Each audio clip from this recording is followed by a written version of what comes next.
our listeners understand what exactly you mean by men's dark sexual energy?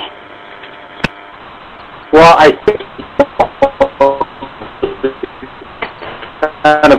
men are just perverts, and there's so much of that that's not just welcome anymore in the deep conversation. What I've noticed working with men's groups and working with women's groups and teaching men and women about consciousness and sex is that their main, we so much want to have deep communication in our relationships, but frankly, there are some thoughts and things that go through men's heads and hearts and other sensitive parts of their body that they may not want to bring home into their relationships, and they may just want to keep for their men's groups. To be able to talk about the darker sexual stuff, whether it's a fantasy or whether it's a feeling or an energetic experience that they're having around sexuality, to communicate that energy with other men in men's group, with getting that out of their system. Now,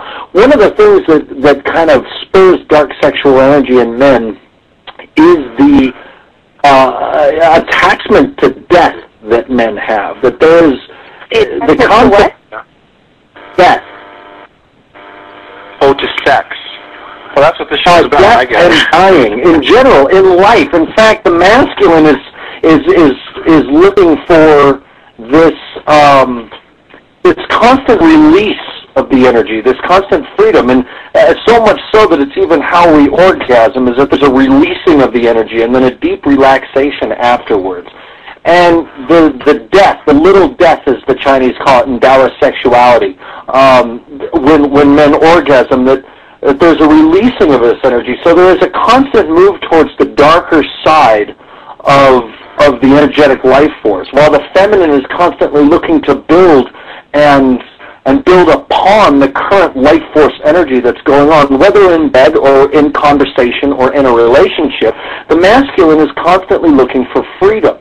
And that destructive side, whether it's a death or an orgasm or the destructive side of the yang, of the yin-yang cycle, the yang cycle, that is constantly putting itself out there, and men hold these thoughts. It's one of the reasons why men are capable of war and violence and things that really do balance out the life and the death cycle. Well, this translates into our sexuality too, and it's not about hurting someone, and it's not about killing anything, and it's although sometimes that's how the thoughts may be interpreted by men, that there's this darker side of sexual energy of wanting to possess and control and dominate and be aggressive in bed, possibly more often than the feminine side of us wants to.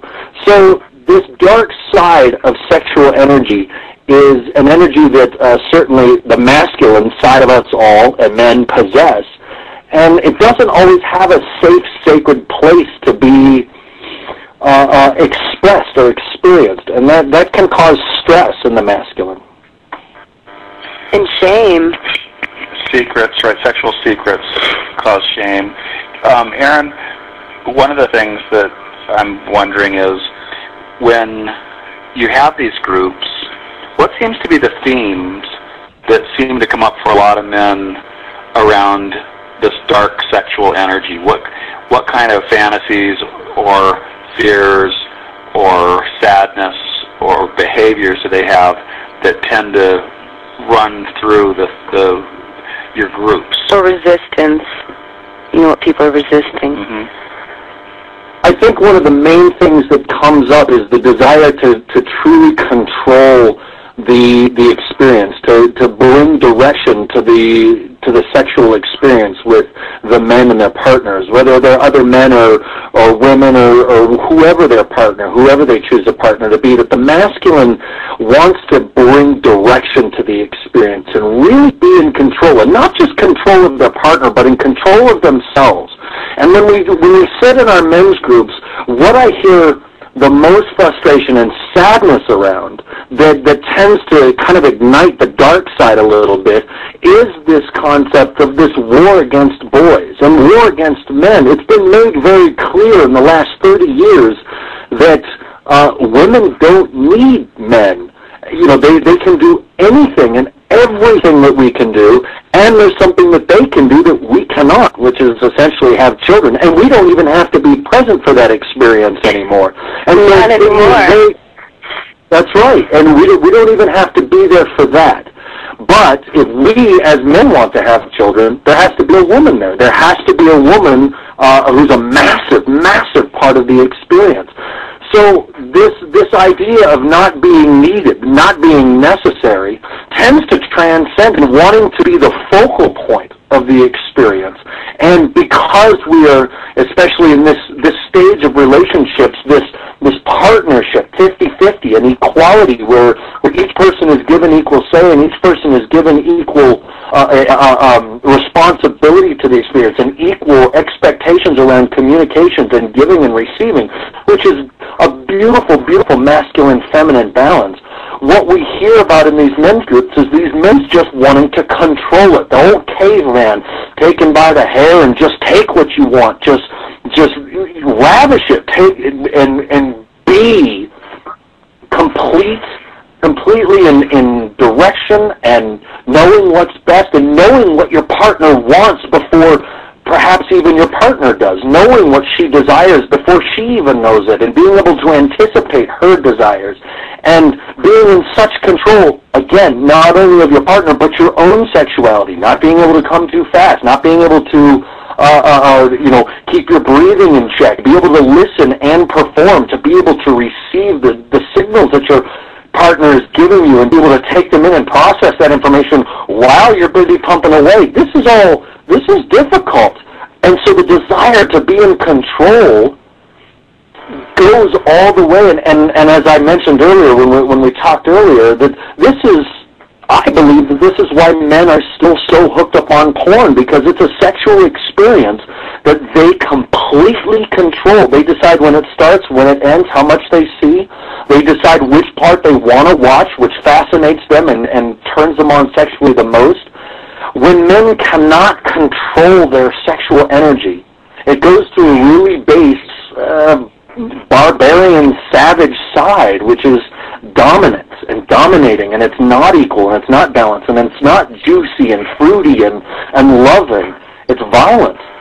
But if a man can tap into that dark sexual energy and breathe his partner and breathe his energy and move it through his body, and yes, take command of the situation through receiving his goddess and receiving his partner and creating the mood around him and creating the whole life energy experience, that within that he can have his death and truly serve with his heart wide open. Those are the difference. That's the wild man. The wild man has his heart open. The savage is violent and closed and fearful of sharing any responsibility and freedom. But the wild man, his heart is wide open, and he can die in his moment of orgasm into a deep, deep surrender and relaxation to a blissful experience and connecting with another human being. So in a very practical way, for somebody who's been through your workshops and your work in this, what would be an example of how a man would enter into your program in the way in which you described, and then come out and in a very practical way behave, think, and feel differently? Well, I thank you. That's a fantastic question. The first way men generally enter into this program is they're experiencing relationships out of balance. They're not experiencing the dance of the man.